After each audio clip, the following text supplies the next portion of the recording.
కూడా వస్తుంటే పిల్లడు మాల మాది గొల్లి అందరూ తిరుగుతున్నారు అని మా ఆయన అన్నాడు.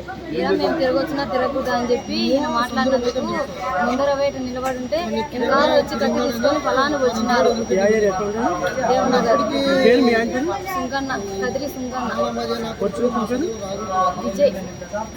గొడవలు ఏం లేదు సార్, అంతకుముందు ఉన్నా కానీ మీదకి వచ్చేటోళ్ళు కాదు. మా ఆయన మీదకి ఏమనుకున్నా కానీ మీదకి వచ్చి వెనకాల నుంచి వచ్చి పొడిచిపోయినారు సార్ వాళ్ళు. ట్రీట్మెంట్ జరుగుతుంది సార్, చూడలేదు నేను కూడా ఇంకా మాట్లాడాలి. కానీ ఇది మన తిక్కస్వామి కానీ వచ్చి ఉంటుంది సార్. ఆ నుంచి అది మన ఇద్దరు పిల్లోనికి దింపనీకి వస్తుంటుంది. అది మన శ్యామవారి అది వస్తుంటే ఆ పిల్లోడు వచ్చేసి ఆడ దింపే లోపల తిప్పినాడు. మాది నా కొడుకులారా నా కొడుకులారా మేము మా సందులో తిరుగుతాం, మీ రాజకీయ మీది ఎక్కువైంది అది ఏం తిప్పితే వీళ్ళుండి వచ్చి ఎవరిని తిరుగుతున్నారు కానీ అది ఆటో తొలి డ్రైవర్కి చెంపలు 3 చెంపల దెబ్బలు కొట్టినాడు.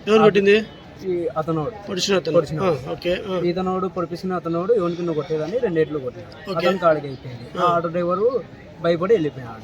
ఇతను వెంకల వచ్చే లోపల అతను అది మామూలు కత్తి తీసుకుని అది బాగా తీసుకుని పొడిచినాడు. అంటే మీరు కూడా ఆటోలో ఉన్నారా? ముందరికి ఆపంటే ముందరికి వెళ్ళిపోయినాం. నడుచుకుంటూ వస్తున్నాం. అంటే ఆ పిల్లోడు వెనక నుంచి ఇంట్లో దమ్మని వాళ్ళ ఇంట్లో అన్ని పాత కేసులు ఏమైనా ఉన్నాయా అతనికి? ఏం లేదు. మామూలుగా అతను వచ్చేసి అది పొడిచినారు. 2 ఏట్లు. ఆ పిల్లడు ఏం చేస్తాడు? పొడిచిన అబ్బాయి పని చేస్తాం తెలియదా? ఇతను ఏం చేస్తాడు?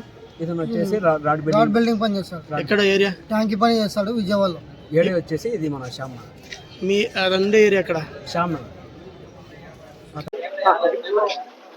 ఫస్ట్ మేము ఆటోలో పోతున్నాం సార్.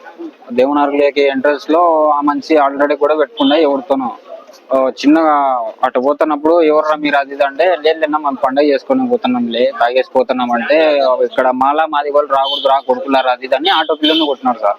ఆటో పిల్లని కొడితే ఒక పిల్లోడు లేదు నాది అని పోయిన వెంటనే ఆ పిల్లోడు కత్తి తీసుకొని పొడిచినాడు సార్.